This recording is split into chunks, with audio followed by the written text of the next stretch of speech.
I'm on Mbaise. Kesa in Mbaise, more of Mbaise. Oh, okay. I'm on Ezinite. Mbaise. Okay, Ezinite. I'm on Ezinite. I'm on your house.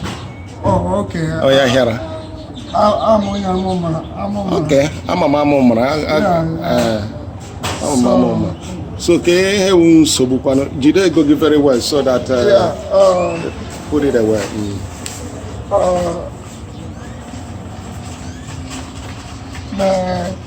I got sick. Your feet is swollen. Yeah, swollen. I got diabetes. Oh man. No job. Diabetes.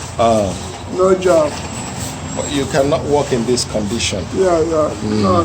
In any relatives, any family here? I got a son, but it's not cooperative. It's not. Like Houston, yeah. Yeah, it's not cooperative. Again. I'm Emmanuel IMO. Emmanuel IMO. Yeah. Actually, Ella. It's Ella, Nigeria. Yeah, but I don't know how. Okay. Okay, I don't know how. I need somebody to help me. Begin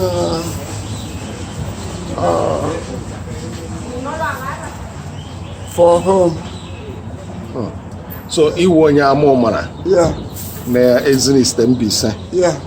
And I now have Emmanuel. Yeah. IMO. Yeah. Your son not here, he's not cooperating. No, it's not cooperating. He want a wine here, a little wine. Actually, I love him. Okay. But so, mama, your mama. Yeah. Okay. He not no for how long? My son is 24 years old. Okay. I know him about 35 years. Okay. Yeah, 35 years old. And they chorela. Yeah. Actually. So he did diabetic, he went diabetes. Yeah. Okay. Hey, give me I may make a contact. How much Mbaise? Yeah. I may make a contact. So I want to get a get okay. Good. Nsogbu adịghị nọ na onye nwe ngozi ego ebe Chineke mere na amara ya amadụ onye o ka ilewa ya ha Chineke ga imene no. Okay, nwanne jisi ike Emmanuel. God bless you. Okay.